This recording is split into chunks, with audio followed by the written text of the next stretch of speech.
कहीं भी खाद्य पदार्थ में जो हिंदुओं को दिया गया उसमें मुसलमान लोग थूक रहे हैं, मूत्र कर रहे हैं, गौमांस भी डाल रहे हैं। इससे हिंदुओं का धर्म भ्रष्ट होता है। क्या सनातन धर्म इस बात की इजाजत देता है कि हजारों के रोजगार छीन लो? इस हिसाब से तो हजारों लोगों के रोजगार चले जाएंगे। कोई भी मुसलमान किसी भी हिंदू देवी देवता के नाम पर या महापुरुषों के नाम पर या भ्रमित नाम पर कोई अपना दुकान का नाम नहीं लिखेगा। मुजफ्फरनगर में बीती रात एक फरमान आता है, या ये कह लो कि निर्देश आता है।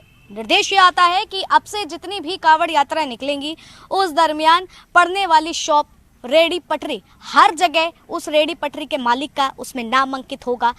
कोई भी अगर देखा जाए मौलवी मुल्ला की दुकान है तो साफ तौर पर उसको अपना नाम लिखना होगा। अगर देखा जाए तो सलीम सुलेमान की नाम है तो आपको वो भी लिखना होगा। अगर आपकी हिंदू की दुकान है तो आपको वो भी लिखना होगा। लेकिन सवाल ये उठता है कि ये आग किस तरीके से छिड़ी और इसका धुआं जो है इस वक्त पूरे उत्तर प्रदेश में देखा जा रहा है। इवन उत्तर प्रदेश में ही नहीं बल्कि पूरे देश में इसकी जो चिंगारी की उस आग है वो पूरी तरीके से फैली हुई है। तो इस वक्त जहां पर हम मौजूद हैं वो बता दें, यशवीर महाराज जी के आश्रम पर इस वक्त हम लोग आए हुए हैं। मैं अपने कैमरा पर्सन से कहूंगी राज जी से कि आप उनको दिखाएं कि ये तस्वीरें उनका जो है आश्रम है। तो आइए, यशवीर महाराज जी मेरे साथ में ही हैं और इनसे हम चर्चा करेंगे और जानने की कोशिश करेंगे कैसे वो सारी चीजों को देख रहे हैं और इस निर्देश को लेकर के वो क्या कहेंगे। महाराज जी, बहुत बहुत स्वागत है आपका लीडिंग भारत टीवी पे। आपका भी बहुत बहुत धन्यवाद, आप लोग यहाँ आए आश्रम में। महाराज जी, फैसला मतलब कहा जाए तो निर्देश आ गया है, कैसे देख रहे हैं इस निर्देश को? खुशी हुई क्योंकि चिंगारी तो आप ही की लगाई हुई है। देखिए, हमने पिछले वर्ष भी आवाज़ उठाई थी और पिछले वर्ष भी मुजफ्फरनगर के जितने भी होटल ढाबे आदि ऐसे थे जो हमारे हिंदुओं के देवी देवताओं के नाम पर या भ्रमित नाम से थे वो सारे, और संचालक उनके मुस्लिम थे, वे सब सील हो गए थे। और इस वर्ष भी हमने आवाज़ उठाई है कि बस जिसके होटल ढाबे आदि कोई भी दुकान है कावड़ मार्ग पर जितने भी, चाहे वो किसी की भी हो, संचालकों के मोटे मोटे अक्षरों में नाम लिखे जाने चाहिए। और जितने भी वहाँ कर्मचारी हैं, चाहे वो किसी भी विचारधारा के हों या एक तरह के हों या मिश्रित हों, सबके ही नाम लिखे जाने चाहिए। तो मुजफ्फरनगर पुलिस प्रशासन ने हमारी बात को माना, उन्हें उचित लगी तो निर्देश कर दिया कि यहाँ जितने भी ऐसी दुकानें हैं वे सब अपना नाम लिखेंगे। तो सबके होटल ढाबे जितने भी हैं उन पर मोटे मोटे अक्षरों में नाम लिखा हुआ है। और ये भी निर्देश कर दिया कि कोई भी मुसलमान किसी भी हिंदू देवी देवता के नाम पर या महापुरुषों के नाम पर या भ्रमित नाम पर कोई अपना दुकान का नाम नहीं लिखेगा। ठीक है महाराज जी, आप जिस तरीके से आपने बताया इस निर्देश को लेकर के, बड़े बड़े लेखक ये बात कह गए हैं कि नाम में क्या रखा है, आदमी तो अपने कर्मों से बड़ा होता है। क्या ये सही नहीं था? देखिए, अगर नाम से कुछ नहीं होता तो फिर ये दूसरी विचारधारा के लोग, दूसरे मजहब के लोग जो हैं वो सनातन धर्म के जो नाम है इन्हें क्यों नहीं रख लेते? लेकिन वो अपने मजहब के नाम रखते हैं। सनातन धर्म के लोग अपने नाम रखते हैं।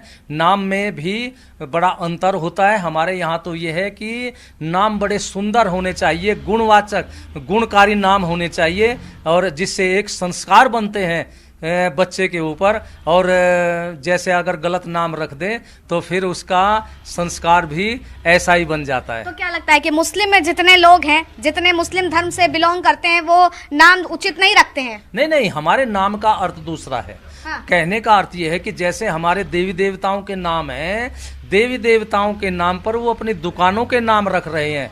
मान लिया खाने का सामान है, होटल है, ढाबे हैं, चाय मिठाई की दुकान है या जूस की दुकान है, वे अपने मुस्लिम नाम से रखें। क्योंकि कारण ये है कि आप मीडिया के माध्यम से ही सब लोगों को जानकारी हुई कि कहीं भी खाद्य पदार्थ में जो हिंदुओं को दिया गया उसमें मुसलमान लोग थूक रहे हैं, मूत्र कर रहे हैं, गौमांस भी डाल रहे हैं। इससे हिंदुओं का धर्म भ्रष्ट होता है। तो ये सोच करके अब जब वहां पर हिंदू नाम लिखा हुआ है, किसी को भूख लगी तो वो खाने के लिए जाएगा, और हिंदू नाम लिखा हो जाने से वो ये सोचेगा कि हमारी विचारधारा के लोग हैं।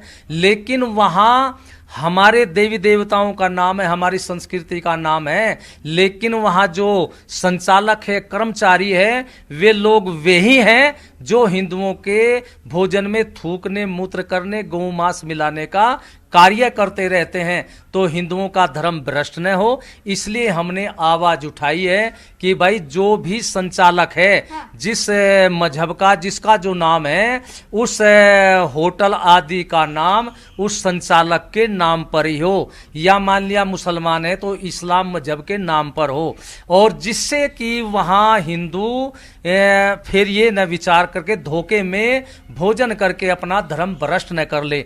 और यदि होटल पर कुछ भी नाम लिखा हुआ है, फिर खाने वाला स्वतंत्र है, वो जहां चाहे वहां खा सकता है। ठीक है, ये बताइए, आपने जिस तरीके से इस बात का जिक्र किया, लेकिन ये सारी चीजों से क्या हल निकलेगा? क्योंकि गेहूं के साथ तो घुन भी पिसता हुआ नजर आ रहा, जो गलत दिख रहा है उस पर कार्रवाई होनी चाहिए, सबके यहाँ क्यों?